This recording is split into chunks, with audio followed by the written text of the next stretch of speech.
Do you remember titration? Hopefully you don't get PTSD when you think about titrations. Yeah, we just did a titration. It wasn't an acid-base titration, but we titrated our green salt with permanganate. So I'm going to give you a review of titration here. In acid-base titrations, we've got a solution where we know the concentration, and we're reacting it with a solution of an unknown concentration. Acid-base titration, one will be an acid, the other is the base. Typically in lab, we use sodium hydroxide as the known concentration, and we're trying to find the amount of acid. So we add that known solution, and we're monitoring the pH. We can do that with an indicator or with a pH meter. In Chem 1A, we always just used an indicator, like phenolphthalein. And when we got to where we had added an equal amount of base to the acid, then the pH changes and the color changes, and we know to stop. But we can also use a pH meter and actually measure the pH as the titration goes along. At the equivalence point, the moles of acid is stoichiometrically equal to the moles of base. Now, stoichiometrically equal is important because it's not always a 1-to-1 ratio. Sometimes it's 2-to-1 or 1-to-2, depending on what compounds you have. At that point, by knowing the volume of the known solution and its concentration, you can figure out what the concentration of the unknown solution is. So, general idea of titration. Here's illustrations. So in the beginning, we have our flask with acid in it, and we have our burette with hydroxide in it. We know the concentration. And experimentally, this looks like we are adding water to water. And how's that going to do anything? It's kind of magical then when it turns pink, right? I mean, where else can you do that? Add a clear colorless liquid to a clear colorless liquid and it turns pink. That's just fun. So as we add hydroxide, these hydroxides are going to react with the acid, the hydrogen ions here, and make water. They begin to neutralize the acid. Experimentally, what we see is we may see a little bit of pink appearing right in the center where the sodium hydroxide is dropping. That's because it does not mix instantly throughout the whole solution. That's why we have to swirl it to help it mix. So here we're seeing local high concentrations of sodium hydroxide, which makes it turn pink. But when we swirl it and mix it, the sodium hydroxide neutralizes the acid neutralizes sodium hydroxide, the color goes away. At the end, it's going to turn pink. Now, that's not the best shade of pink, but it shows up better in a picture. This is pretty much my favorite color. So, on these online quizzes and stuff, what's your favorite color? Phenolphthalein pink is never one of the choices. You'll have things like fuchsia and other things, but it's phenolphthalein pink. Okay. So we can make a graph of a titration. This is called a titration curve or a pH curve. What we do is we plot the pH of the solution versus the volume of sodium hydroxide that's added in milliliters. So this curve represents 50 milliliters of 0.1 molar HCl being titrated with 0.1 molar sodium hydroxide. As we add sodium hydroxide, the pH goes up a little bit. When we get to the equivalence point, the pH is shooting up rapidly, and this is where we see the color change. If we continue adding, the pH will sort of plateau, it'll level out. And so we'll see this sort of S shape in a pH curve. Now, whether this is over to the right of the graph, or whether it's here, whether this one is low or maybe up here, it's going to depend on things like whether it's a strong acid or a strong base versus weak ones, whether we're titrating a base with an acid or an acid with a base, all sorts of things, and the different concentrations. Okay, millimoles. This is where millimoles are going to be really, really useful. So I talked about them before, but I'm going to talk about them again because I'm going to do all these calculations with millimoles. So chemists often measure volumes in milliliters because those are more reasonable amounts for experiments, right? But we measure concentrations in moles per liter. So in 1A, when we were doing these titration calculations, we were converting between milliliters and liters and then back to milliliters again. With millimoles, we don't have to do that. The other issue is that when we're looking at amounts in moles, they're often too small to conveniently express in decimal notation. I've mentioned before that personally I find more than 3 zeros after the decimal point. It's 0.0004. For some reason, I can see 3 zeros. I can't say it, but I can see them. But if there's 4 or more, they start to shimmer or something, right? And I have to get my finger out and count them, and that just is dumb. And it's easy to make a mistake. So we shouldn't have more than 3 zeros. Well, a lot of times, these amounts in moles are going to be really small. Well, if we use millimole, those are going to be 1,000 times larger, and we probably can get away without scientific notation. So millimole is just a unit, right? Milli is a prefix that means times 10 to the negative 3. So 1 millimole is 10 to the minus 3 moles. We can look at molarity. Molarity is moles per liter. But if we multiply the top and the bottom by the same thing, it is still the same number. So we can also express this as millimoles per milliliter. So if you have a volume in milliliters, you multiply by the concentration of molarity, you're going to end up with millimoles for your milliliters. So I wrote this out here for those of you that need to be convinced that this is okay. I understand it's a little disturbing. But what we could do here is we could cancel out the millis, right? Milli divided by milli, 10 to the minus 3 divided by 10 to the minus 3. Those go away, and this is the same as moles per liter. Okay? Any questions?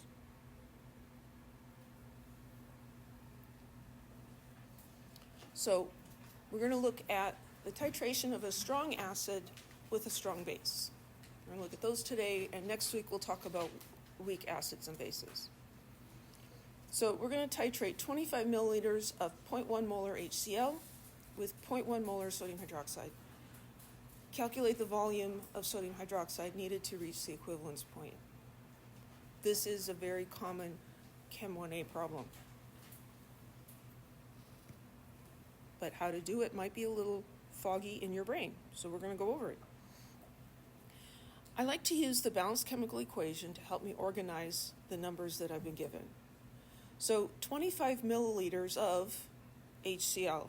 So I'm going to write that under HCl. Oh, they only have 1 zero. 25 milliliters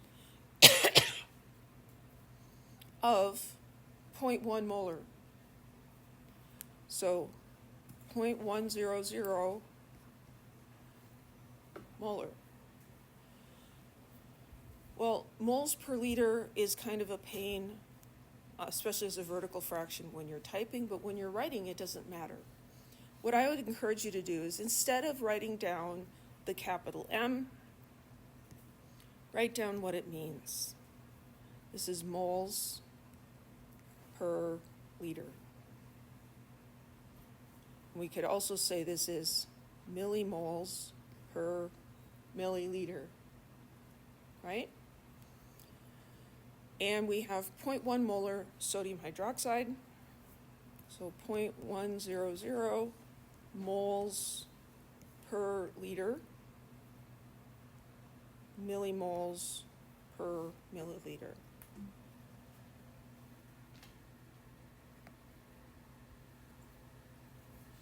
Probably the most important reason that we teach dimensional analysis and just try to hammer it into you is because it makes calculations, like stoichiometry calculations, so much easier.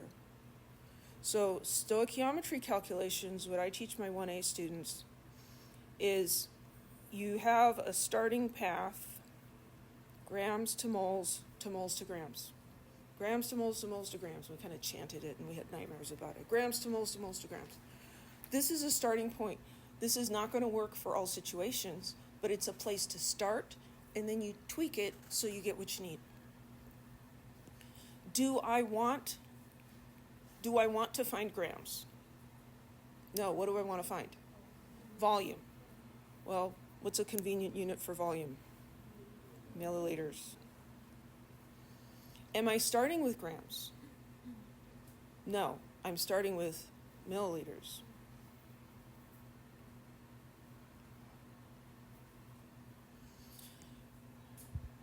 The concentrations here almost always used as a conversion factor. Anything that is something per something could be used as a conversion factor. So these are not the place to start. Knowing where to start can be tricky. I didn't leave myself quite enough room. So, through the magic of technology. So milliliters to moles is tough, but milliliters to millimoles is easy. So I'm going to make these millimoles. And the relationship between millimoles is the same as the relationship between moles. Everybody okay with that? And just to back up a smidge, anytime you're doing stoichiometry, you're going to end up with moles in the middle, moles to moles. There was a TV show called Malcolm in the Middle, so think moles in the middle. Anything stoichiometry, moles in the middle. So this is my path for my calculation. So I'm going to start with milliliters. Milliliters of what? Well, milliliters of the thing I know about. This is the one I'm trying to figure out. Let's put it in here, question mark, milliliters. That's what I'm trying to find. So I'm going to start with the volume of this one, 25 milliliters of HCl. And then I'm going to convert that to millimoles of HCl. And then I'm going to convert that to millimoles of the other thing.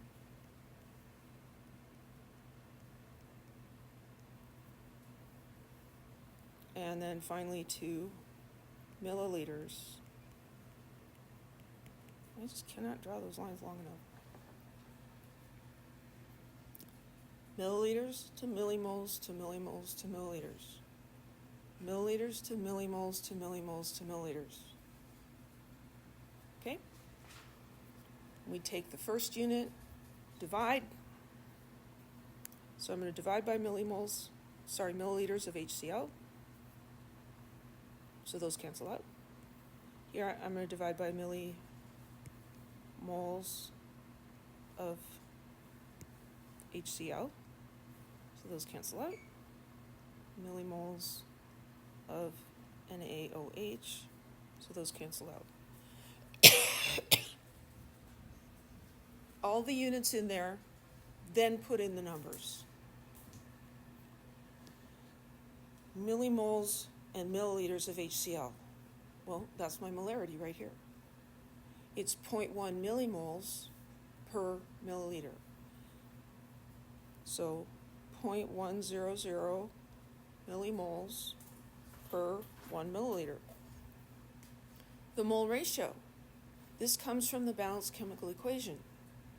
A lot of times it's 1-to-1, but it's not always. And that is something I like to trick you with on an exam. So we have 1 millimole of HCl for every 1 millimole of sodium hydroxide. This is 1-to-1. So in this problem, if we skipped that, if we forgot about it, we'd be fine. But then you get the trick question that has it in there, and then you're not fine anymore. So just always write it in there. Milliliters and millimoles of sodium hydroxide, that's this one over here. But the number goes with millimoles, so this time it goes on the bottom.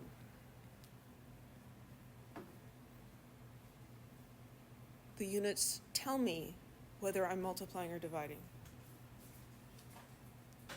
So 25 times 0.1 divided by 0.1, well, that's not a big mystery, is it?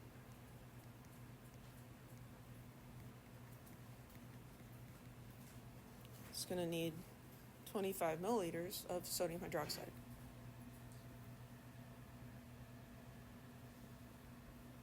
Any questions?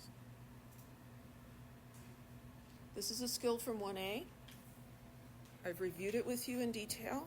I'm going to expect that you can do this calculation. If you need help with this, please come and talk to me. I'd be happy to help you. Okay, so now we're going to do the calculations for a pH curve. So consider the titration. It's the same thing we were just looking at. 25 milliliters of 0.1 molar HCl with 0.1 molar sodium hydroxide. What we want to know is what's the initial pH. This is before we add anything to the solution. Well, we have a concentration of a strong acid.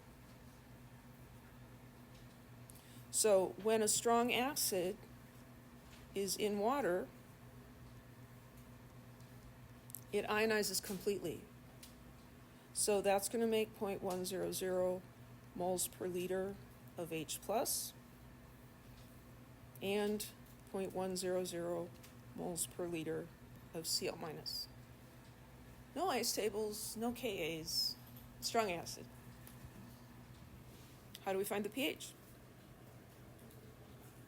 Negative log of the hydrogen ion concentration. So here, pH is equal to negative log of 0.100.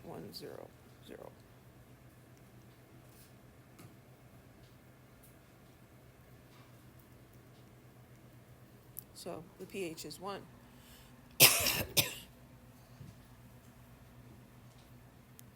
So they graph that here. At 0 volume added, pH is 1. Any questions? That one also should be pretty simple. Now, what's going to happen after we add 5 milliliters of the sodium hydroxide?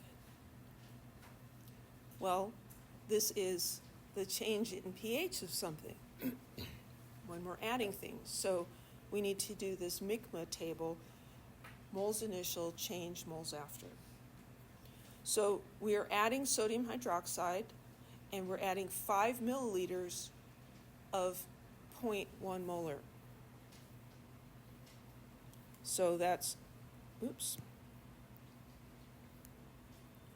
5 milliliters times 0.1 moles per liter,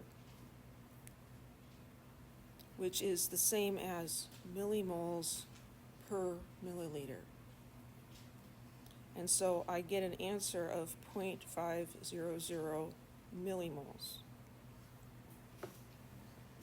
Could I do that in moles? Yes. The book does it in moles. I think it's dumb. I finally put in the effort and went through and changed all the slides. Just right in millimoles. In moles, that's 0.0005. That's getting close to not being able to use decimal notation. 0.5 is a lot easier. So we're adding 0.5 millimoles of hydroxide. How much hydronium ion do we have? Well, the hydronium ion concentration is the same as the strong acid, so it's 0.1. 25 milliliters times 0.1 molar gives me 2.5 millimoles.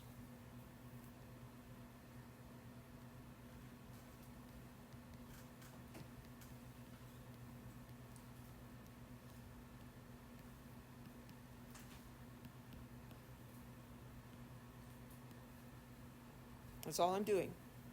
I'm not going to write this out every time.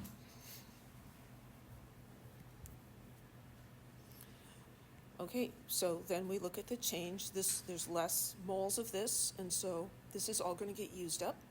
So we're going to use up 0.5 moles of this. We're going to end up with 2. So our concentration of hydronium, well, our amount of hydronium is 2 millimoles now, because we used up 0.5 millimoles. but we need the concentration. The volume has changed. We're going to take our moles here, millimoles, and we're going to divide by the new volume. The new volume is the initial volume that we had plus the volume that we've added. Because we used millimoles here, we can use milliliters here. The millis all go away and we get molarity, and we didn't have to convert units once. I like converting units, but it gets old after a while. So any questions about how we got there?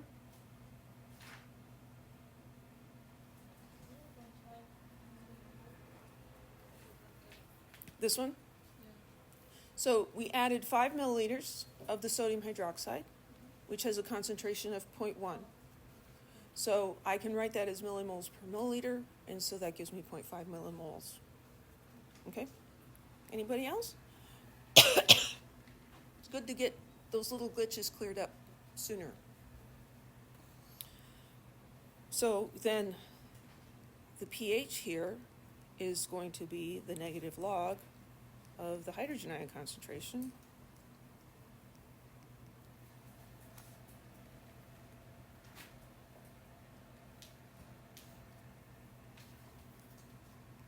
.1759.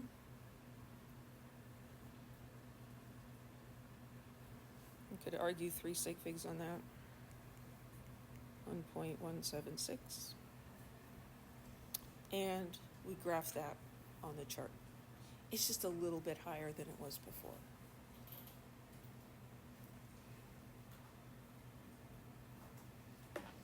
Let's add more. So we can do the calculation after adding 10 milliliters, after adding 15 milliliters, after adding 20 milliliters. Pick one of those numbers.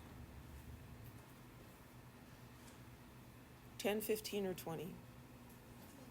10, I heard. Okay, we'll do 10. The calculation's the same. I don't want to do this 3 times, and you don't want to watch me do it 3 times. So, adding 10 milliliters. Well, we need to make that table, right? So we've got hydroxide ion that we're adding, and that's going to be reacting with the hydrogen ion to make water. So moles initial, change, moles after. How many moles or millimoles of hydroxide am I adding?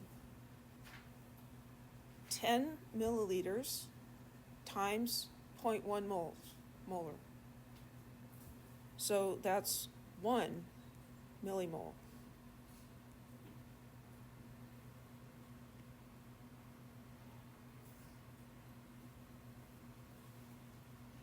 I just took the volume in milliliters and I multiplied by the molarity, and I get millimoles. How much H plus do we have? Well, we started out with 25 milliliters of 0.1 molar. So 2.50 millimoles of that. That's the same amount in the previous example. Because when we do these, we're not going to look at, well, what's changed since the last addition. We're just going to start from scratch. It's easier that way. So 1 millimole is smaller than 2.5, so this one's going to get all used up.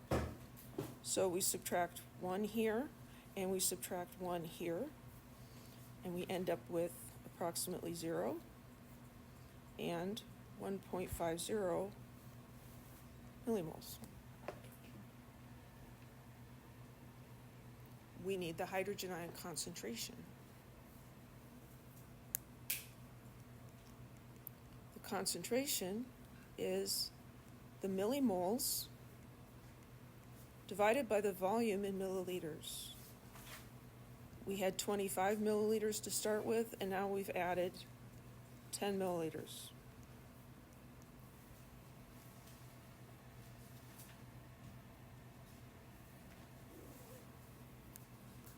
.0.04286. Maybe 3 sig figs. Does that make sense? We have to do this table in moles or millimoles. We look at how this is reacting so that we can find out how much of this one is left. We have the millimoles. We divide by the total volume in milliliters to get the concentration, and then the pH is the negative log of that.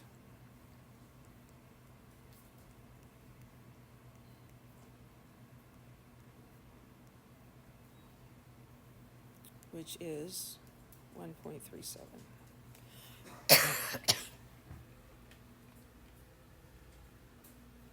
Any questions?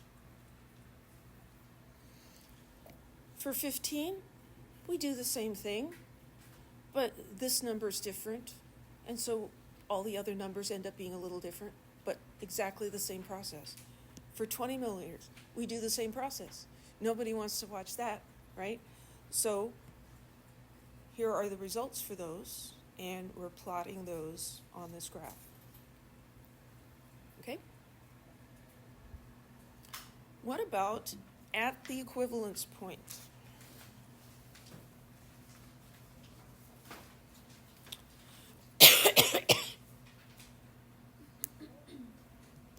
Well, that's not where I want it to be. We can make our same little table here. So moles initial, change, moles after. Well, the moles initial is the same for the hydrogen ion. Now, how many millimoles of hydroxide have we added? 2.5, right? 25 milliliters times 0.1.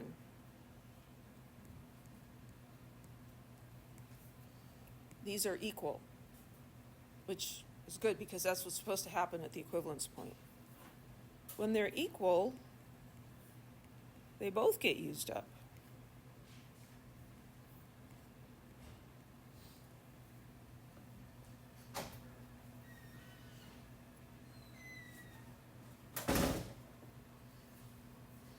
So, if we have approximately 0 millimoles, do we just divide that by the volume and get a concentration? No. The pH is 7. The hydroxide and hydronium ion concentrations here are almost 0, and they are equal to each other. And that comes from Kw, which is 10 to the minus 14. So the hydrogen ion times the hydroxide ion equals 10 to the minus 14. When they're equal to each other, they're both 10 to the minus 7.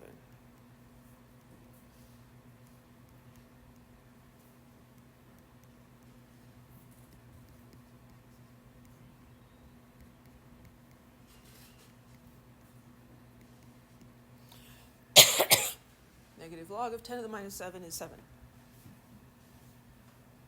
So that one is a little bit tricky because you can't just blindly follow the pattern or you'll end up with 0. So there's our pH of 7. Any questions? Okay, what about after the equivalence point?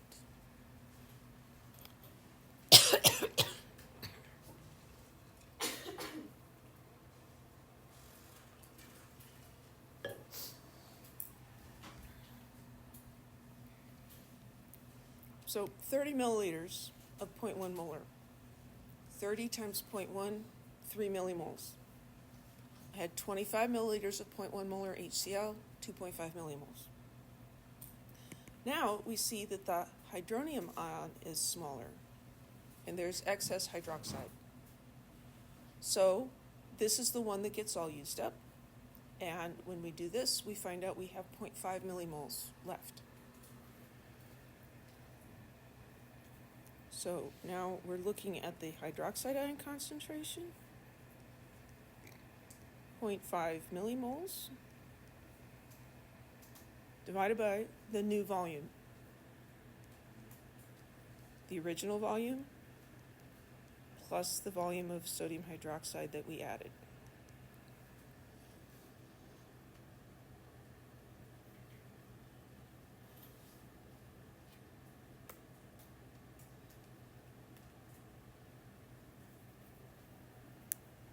Zero point 0.00909090.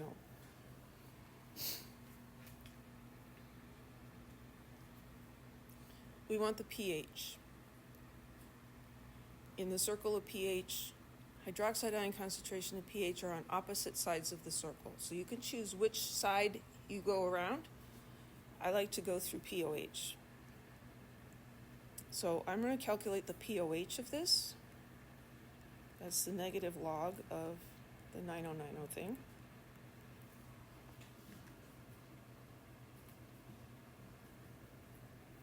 So the POH is 2.0414.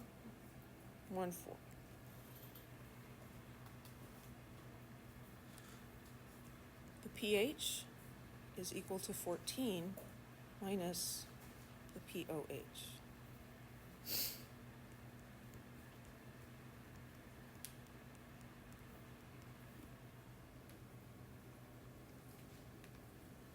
$11.9586.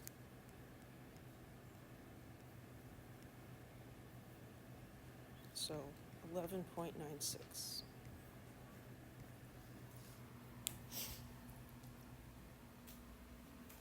And we see that graphed here, and it's very, very close to 12.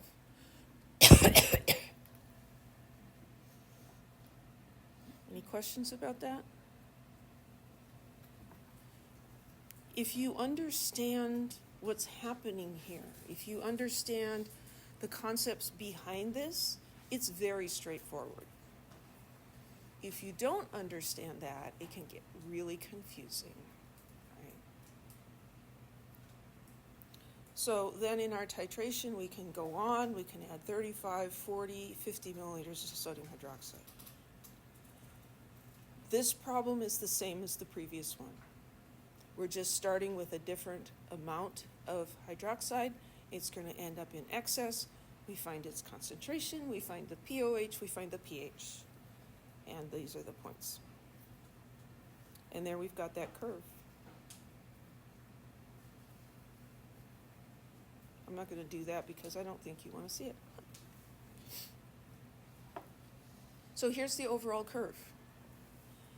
Down here, this is before the equivalence point. We've got excess hydronium ion. Up here is after the equivalence point. We have excess hydroxide. Right in the middle of it is the equivalence point. And for a strong acid, strong base titration, the pH there will be 7. What if we titrated a base with a strong acid? We haven't done that in class, but you can do it.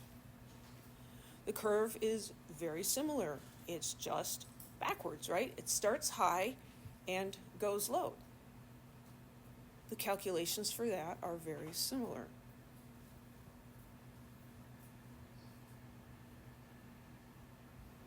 So this is a calculation of titrating a strong base with a strong acid. And I'm going to save this example for next week to kind of help us review, and then we'll go on to talk about the weak acids and bases.